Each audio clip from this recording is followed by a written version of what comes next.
Hi guys, today we'll talk about how can you disable this sign or know how you can do that on your Champions League app. So you just follow these ways, then it's going to work with you.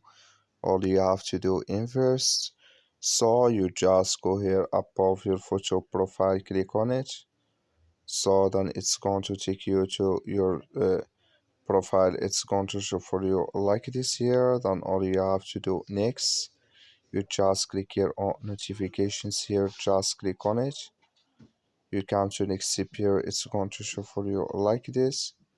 You click here on predictor here, just click in this sign or this color.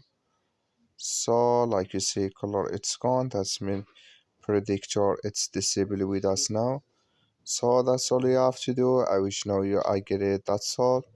Thank you for your watching. Don't forget to support us by liking, subscribe.